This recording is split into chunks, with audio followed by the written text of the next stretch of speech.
السلام نحمده ونستعينه ونستغفره ونؤمن به ونتوكل عليه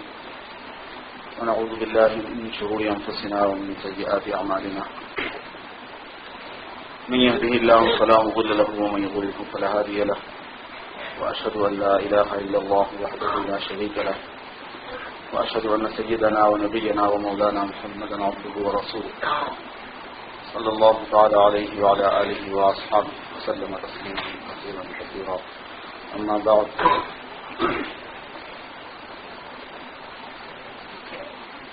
برادران اسلام،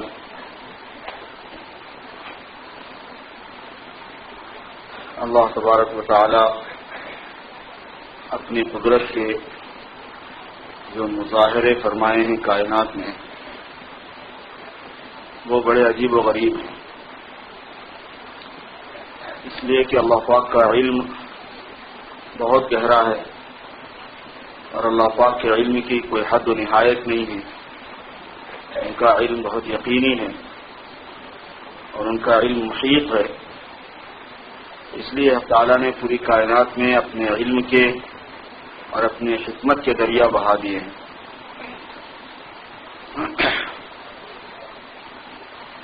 تحقیقات میں جانے والے باریک سے باریک تر پہلوؤں کی طرف جاتے ہیں اور پھر بھی تشنگی باقی رہ جاتی ہے۔ نہ حسن شفایت دارت نہ سادیرہ سخن پایا بمیرت تشن مستسقی و دریا ہم چنا باقی۔ اللہ پاک کا علم بڑا عجیب ہے۔ کچھ چیزیں انہوں نے ایسی بنائی جن کو انسان دیکھتا ہے، جن پر ہونے والے اثرات کو بھی دیکھتا ہے۔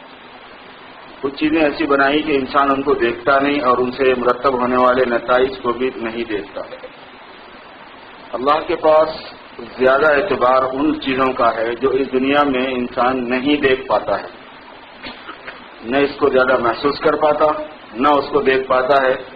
لیکن خود اللہ کے یہاں اس کا اعتبار زیادہ ہے اور اس کی اہمیت ہے۔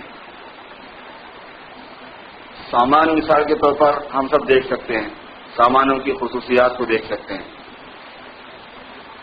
لیکن ہمارے اپنے عملوں کو نہیں دیکھ سکتے،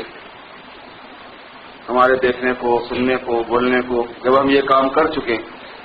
ہمارے نماز پڑھنے کو، روزہ رکھنے کو، زکوٰۃ دینے کو، حج کرنے کو، حق ادا کرنے کو، ہمارے سچ کو اور جھوٹ کو، ہمارے ظلم کو اور عدل کو، ہماری حق پرستی کو، باطل پرستی کو، ہمارے کنفیوژن کو اور ہمارے ثواب کو، درست رائے کو، یہ نہیں دیکھ سکتے ہم۔ یہ عجیب بات ہے۔ ایک مثال سے یوں سمجھا جا سکتا ہے اس حقیقت کو کہ اگر دو کیلے رکھے ہوں سامنے دسترخوان پر تشت میں، اس میں سے ایک صحیح سالم ہے اور ایک جو ہے وہ سڑ گیا ہے، اس میں بیکٹیریا ہو گیا ہے، تو ہر چھوٹے بڑے کو نظر آتا ہے کہ بھائی یہ کیلا صحیح ہے، یہ کیلا خراب ہو گیا ہے، یہ فائدہ دے گا، یہ نقصان پہنچائے گا، یہ مفید ہے، یہ مضر ہے۔ اسی کے ساتھ دو کیلے اور تشت میں رکھے ہوئے ہوں، ایک حلال کی آمدنی کا ہو، ایک حرام کی آمدنی کا ہو، اور دونوں تازے ہوں، تو اس فرق کو دنیا کی آنکھ نہیں دیکھ سکتی۔ دو کیلے ہیں، دونوں تازے ہیں، لیکن ایک حلال کی آمدنی کا ہے، ایک حرام کی آمدنی کا ہے، ایک جائز ہے، ایک ناجائز ہے، ایک خریدا ہوا ہے، ایک چرایا ہوا ہے۔ ان دونوں میں کیا فرق ہے؟ نہ یہ نظر آتا، اور اگر فرق کے بغیر کسی آدمی نے ان کو یوز کر لیا تو اس کے نتائج کیا مرتب ہوں گے، نہ یہ نظر آتا۔ اور اسلام میں اس کا اعتبار زیادہ ہے، ان حقائق کا اعتبار زیادہ ہے، چونکہ یہ اثر انداز ہے اثر انسان پر اس کا اثر ہونے والا ہے۔ اصل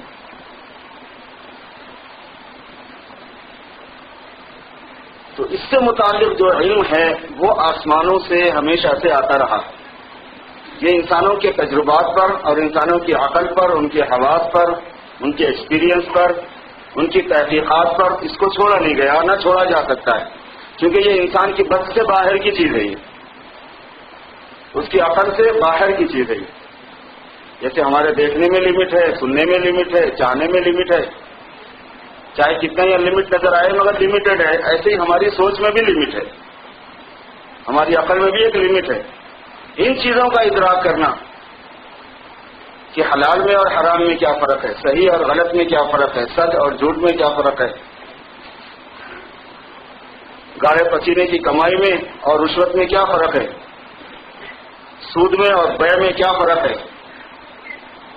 انما البیع مثل الربا، مشرکین نے کہا تھا کہ بیع میں بھی نفع حاصل کیا جاتا ہے، ربا میں بھی نفع حاصل کیا جاتا ہے، کیا فرق ہے؟ اس میں بھی نفع ہے، اس میں بھی نفع ہے، شرح اس میں بھی مقرر ہے، نفع کی شرح اس میں بھی مقرر، پرسنٹیج اس میں بھی ہے، پرسنٹیج اس میں بھی ہے، لیکن اللہ نے فرمایا کہ نہیں، احل اللہ البیع وحرم الربا، ایسا نہیں ہے، دونوں میں بہت بڑا فرق ہے، ایک ایک دم حلال ہے، ایک ایک دم حرام ہے۔ تو قرآن پاک کے ذریعے سے اور احادیث مبارکہ کے ذریعے سے انسانوں کو جو علم دیا گیا، اور یہ دونوں پھر آقا نامدار سرکار مدینہ حضرت محمد الرسول اللہ صلی اللہ علیہ وسلم پر نازل کیے گئے، کیونکہ حدیث کا علم بھی آپ پر نازل کیا گیا ہے، وہ بھی وحی ہے، اور قرآن پاک میں جو علم ہے وہ بھی نازل کیا گیا ہے، وہ بھی وحی ہے، اور حدیث جو ہے وہ تشریح ہے، اصل میں قرآن پاک کی بیان ہے اور اس کی تفصیلات ہیں، کیونکہ قرآن پاک میں اللہ پاک نے حضور اکرم صلی اللہ علیہ وسلم کے بارے میں فرمایا کہ وَأَنزَلْنَا إِلَيْكَ الذِّكْرَ لِتُبَيِّنَ لِلنَّاسِ مَا نُزِّلَ إِلَيْهِمْ، ہم نے جو قرآن آپ کی طرف نازل کیا ہے تاکہ آپ اس کو بیان کریں لوگوں کے سامنے کہ وہ کیا ہے جو نازل کیا گیا ہے، جب تک آپ بیان کریں گے نہیں لوگوں کو آئے گا نہیں سمجھ میں۔ تو جو علم آسمان سے آیا میرے بزرگوں وہ علم ہے جس کا تعلق حقائق سے ہے، جس کا تعلق اعمال کے خواص سے ہے، اعمال کی خصوصیتوں سے، چاہے کوئی اندھا بن کے زندگی گزار لے چاہے کوئی بینا بن کے گزار لے، یعنی یہ نہیں ہے کہ اگر ہم اگنور کریں اور اندھے بن کے ٹائم گزار دیں ایسے ہی تو گزر جائے گا، شتر مرغ کی چال چلنے سے تھوڑی کام چلے گا۔ شتر مرغ کے بارے میں مشہور ہے کہ جنگل میں جب یہ دیکھ لیتا ہے کہ کوئی دشمن اس کی طرف آ رہا ہے تو وہ اپنا چہرہ ریتی میں چھپا دیتا ہے اور سمجھتا ہے کہ مجھے اب کوئی نہیں دیکھ رہا کیونکہ میں اس کو نہیں دیکھ رہا ہوں، اور شکاری کو اور زیادہ آسان ہو جاتا ہے۔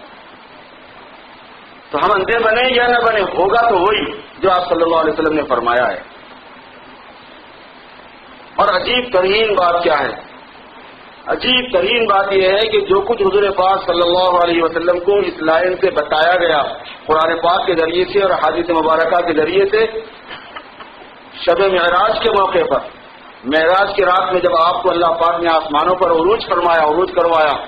تو اس موقع پر ان سارے حقائق کو دکھایا گیا۔ جو علم میں لائی گئی تھی بات وہ مشاہدے میں لائی گئی، جو وحی سے بھیجی گئی تھی وہ دکھائی گئی، اس کی سیر کرائی گئی۔ معراج کے حقائق بہت زیادہ ہیں، اور خود معراج کے معجزہ بڑا عجیب و غریب معجزہ ہے، اور وہ ایک معجزہ نہیں، اس میں بے شمار چیزیں ہیں، مگر اس میں ایک بہت اہم ترین حقیقت میرے اور آپ کے کام کی خاص طور پر ہے، ایسے ہر بات کام کی ہوتی ہے لیکن یہ بہت اسپیشل ہے، وہ یہ کہ جو کچھ آپ کو بتایا گیا تھا وہ اپنے آنکھوں سے دیکھا کہ وہاں کیسے ہوتا ہے، کیا ہوتا ہے، یہ اعمال کے نتائج کی نوعیت کیا ہوتی ہے، یہ آپ صلی اللہ علیہ وسلم نے مشاہدہ فرمایا۔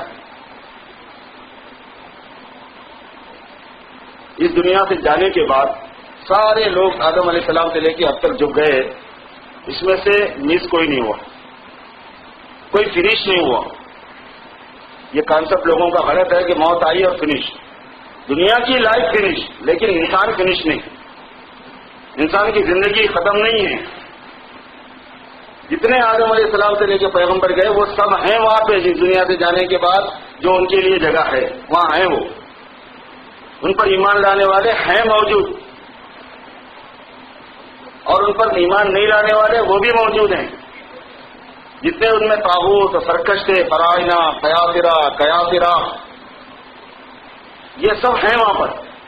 لیکن وہ اپنی اپنی لائف میں ہیں، یعنی ان کو ایک خاص حالت میں رکھا گیا ہے، جس طرح کی دنیا کی زندگی کا ان کا معاملہ تھا، یعنی وہ جس طرح دنیا کی زندگی گزار رہے تھے اس اعتبار سے ان کو وہاں پر ایک خاص حالت میں رکھا گیا ہے۔ آپ صلی اللہ علیہ وسلم نے جہاں اور چیزیں معائنہ فرمائی وہاں یہ بھی دیکھی، اور یہ اتنی بڑی حقیقت ہے کہ اگر اس کے معلوم ہو جانے کے بعد میں ہم کو بہت ہی آدمی یعنی سنسیئر ہو جانا پڑے گا، بھائی یہ ایک عجیب بات ہے، یعنی یقین میں اضافہ ہو جائے آپ صلی اللہ علیہ وسلم کی تعلیمات پر، آپ کی باتوں پر، کیونکہ آپ نے فرمایا یہ ہمارے لیے سب سے بڑی چیز ہے، لیکن اب آپ فرما رہے ہیں کہ میں دیکھ کر آیا ہوں یہ کیفیت، تو اور اس سے زیادہ یقین کی کیا کیفیت ہے؟ اور حضور پاک صلی اللہ علیہ وسلم کا یقین جتنا دل میں آئے گا آپ کی رسالت کا، آپ کی تعلیمات کا، اور جتنی محبت آپ کی آئے گی اتنے زیادہ آدمی بات کو لے گا یہ، اور جتنا ایزی لے گا اتنا بات کا تعصب نہیں لے گا، جھٹک دے گا، ہوتا رہتا ہے، دیکھا جائے گا، کیونکہ آنکھوں کے سامنے فوری طور پر نہیں ہے۔ اس لیے بزرگوں نے کہا کہ وہ محنت کرو جس سے حضور پاک صلی اللہ علیہ وسلم کی محبت میں اور عشق میں اضافہ ہو، وہ محبت کرو جس سے مغیبات کے ایمان کے اندر قوت آ جائے، اور مغیبات غیب کی جو چیزیں ہیں جن پر ہم ایمان لاتے ہیں وہ ہمارے آنکھوں کے سامنے مشاہدے کی طرح ہو جائے، اور ان کے مطابق ہماری اپنی دنیا کی زندگی کو چلانا آسان ہو، اور دنیا کی جو ہماری دکھنے والی لائف ڈسٹرب ہوتی ہے اس سے اس کو برداشت کرنا آسان ہو۔ آپ صلی اللہ علیہ وسلم نے اس سفر کے دوران جو پیش آیا بڑی عجیب باتیں دیکھی ہیں۔ مثلا آپ صلی اللہ علیہ وسلم نے ایک مرتبہ ایک مقام پر دیکھا کہ ایک آدمی ہے، اس کو کوئی دوسرا شخص پتھر سے مارتا ہے، بہت بڑا پتھر ہے، اور اس کے سر پہ مارتا ہے، اس کو زور سے، اتنی زور سے مارتا ہے کہ وہ پتھر دور جا کے گرتا ہے اس کے صدمے سے، جیسے فٹ بال دیوار سے، بال اگر دیوار سے مار دیا جائے تو وہ جیسے دور اچھل جاتا ہے، ظاہر ہے کہ سر کا جو کچھ بھی حال ہوا سر پچک جاتا ہے ایک دم۔ وہ اس کو اٹھا لاتا ہے جا کے، اور جب تک وہ اٹھا کے لاتا ہے اس وقت تک یہ سر پھر دوبارہ ویسے ہی ہو جاتا ہے، پھر ایسے ہی ہوتا ہے، یہی سلسلہ جاری ہے۔ اور یہ مطلب نہیں ہے کہ اس کا سر کچلا جا رہا وہ آرام میں، فیلنگ جو ہے وہاں کی یہاں سے زیادہ ہے، خوشی کی، مسرت کی، اور غم کی اور تکلیف کی جو فیلنگ ہے انسانوں کی، وہ اس مرنے کے بعد کی جو لائف میں وہ زیادہ ہے یہاں کے مقابلے میں۔ تو بتائیے اس سے کیا حال ہو رہا ہوگا جس کا سر کچلا جا رہا ہے۔ حضرت جبرائیل علیہ السلام سے حضور اکرم صلی اللہ علیہ وسلم نے فرمایا کہ یہ کون لوگ ہیں، کس طرح کے لوگوں کے ساتھ یہ برتاؤ چل رہا ہے، یعنی کون اس طرح کا ٹائم یہاں گزار رہے ہیں، یہی کام ہے اور کچھ نہیں۔ فرمایا کہ یہ وہ لوگ ہیں جو نماز سے غفلت برتتے ہیں، دن میں 5 مرتبہ اللہ پاک نے نماز فرض فرمائی ہے اس کو چھوڑ دیتے ہیں، کبھی ظہر پڑھ لی، عصر چھوڑ دی، مغرب عشاء پڑھ لی، فجر چھوڑ دی، نہیں، جاب ہے صاحب ہم کیا کریں، طبیعت اچھی نہیں ہے، رات جاگنا ہو گیا تھا، پہلے نماز ہے بعد میں چیزوں کا سیٹ اپ ہے، بعد میں ٹائمنگ ہے، پہلے کام ہے بعد میں نماز نہیں ہے، پہلے نماز ہے بعد میں ٹائمنگ ہے۔ آپ نماز کو پہلے سیٹ اپ کرو، اس کے بعد میں جاب کو ٹائم دو۔ ایک نماز بھی اگر مس ہو جائے بڑا لاس ہو گیا، زندگی بھر کما کے آپ اس کی تلافی نہیں کر سکتے ایک نماز کی۔ مسلمانوں نماز 5 مرتبہ فرض ہے دن میں، اور نماز کے چھوڑنے والے کو جو ٹائم گزارنا پڑتا ہے قیامت تک وہ اس ٹائپ کا ہے، اور یہ میں آپ نہیں کہہ رہے ہیں، خواب نہیں پڑا ہوا ہے کسی کو، یہ وہ کہہ رہے ہیں کہ جو اب کپڑ قائلین ہیں، جن کی صداقت و امانت کی ڈھال بٹھا دی گئی، جن کو الصادق الامین کا لقب دیا گیا، جن کا علم اللہ کا علم ہے، جن کی زبان سے نکلی ہوئی بات اللہ کی بات ہے، گفتہ اللہ بود گرچہ حلقوں میں عبداللہ بود، ان کا کہا ہوا اللہ کا کہا ہوا ہے، اگرچہ عبداللہ کی نظر آپ کو دیکھنے میں آپ کو عبداللہ کی حالت سے نظر آتا ہوا نظر آ رہا ہے۔ ہمارا رمیت اذ رمیت ولکن اللہ رما، آپ نے اگر دشمنوں پر کنکر مارے آپ نے نہیں مارے، ہم نے مارے تھے، اللہ پاک فرماتے ہیں جب تم ان کو مار رہے تھے تو تم نہیں ہم مار رہے تھے۔ ان الذین یبایعونک انما یبایعون اللہ، جو آپ سے بیعت کر رہے ہیں وہ آپ سے نہیں کر رہے، وہ اللہ سے کر رہے ہیں۔ یہاں تک فرما دیا اللہ نے کہ آپ کا ہاتھ جن لوگوں پر ہے وہ اللہ کا ہاتھ ہے، ید اللہ فوق ایدیہم، اللہ کا ہاتھ ان کے ہاتھوں کے اوپر ہے، یہ ان کی بات ہے۔ میں فرمایا کہ میں نے دیکھا اپنی آنکھوں سے۔ اس لیے نوجوانوں، بڑی عمر کے ساتھیوں، سب سے درخواست ہے کہ اس طرح محنت کی جائے کہ نماز چھوٹنے نہ پائے۔ جمعہ پڑھ لی تو بڑا تیر مار دیا، بڑے کام والے آدمی ہیں، بڑے صلاحیت والے آدمی ہیں، بڑے پیسے والے آدمی ہیں، بہت تعلیم یافتہ ہیں، خاک ہے، اگر نماز چھوٹتی ہے تو خاک ہے، خاک سے بدتر ہے نماز نہیں چھوٹنا. کیونکہ آپ صلی اللہ علیہ وسلم نے دیکھا کہ نماز چھوڑنے والے کو اس طرح سے ٹائم گزارنا پڑے گا قیامت تک، اور اس کے بعد اس کا کیا انجام ہوگا ابھی اس کو نہیں پتا ہے، کیونکہ فیصلہ تو قیامت میں ہوگا. بولیں گے یہ کون سی سزا ہے، یہ کون سی قسم کو ہوئی سزا کی؟ یہ قسم سزا کی کچی ہے، کچی پیشی. پیشیاں دو ہوتی ہیں، ایک کچی ہے. جب مجرم کو پکڑا جاتا ہے، کسی نے مرڈر کر دیا کسی کو، پولیس نے پکڑ لیا اس کو، اب جیل میں ڈال دیا، مقدمہ چل رہا ہے، تو ابھی فیصلہ نہیں ہوا. فیصلہ تو 2 سال بعد ہونے والا ہے کہ اس کو سولی دی جائے یا کیا کیا جائے. فیصلہ تو 2 سال بعد ہوگا، مگر یہ 2 سال تک کیا انجوائے کر رہا ہے؟ 2 سال تک بھی تو جیل میں پڑا ہوا ہے نا، 2 سال تک بھی تو سزا ہی بھگت رہا ہے. سزا سے پہلے کی سزا کہلاتی ہے، اس کو ہمارے یہاں کچی پیشی بولتے ہیں. یہ کچی پیشی کا حال ہے، پکی کا کیا ہوگا؟ اللہ ہم سب کی حفاظت فرمائے. اسے پوری امت مسلمہ میں اصلاً اعمال کی لائن کی محنت چاہیے کہ ان کو سامان کے مقابلے میں عمل کی قدر و قیمت کا اندازہ ہو. سامان ہمارے مشاہدے کی چیز ہے، عمل نبی کے مشاہدے کی چیز ہے.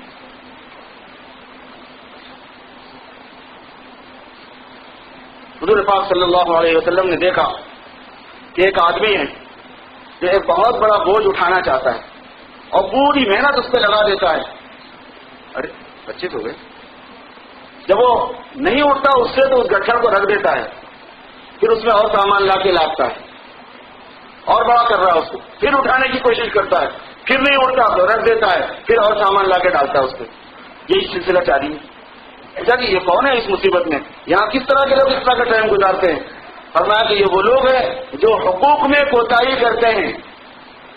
رائٹس جو ہوتے ہیں، ماں کے حق ہیں، باپ کے حق ہیں، بیوی کے حق ہیں، بچوں کے حق ہیں، پڑوسی کے حق ہیں، دوستوں کے حق ہیں، باس کے حق ہیں، ملازم کے حق ہیں،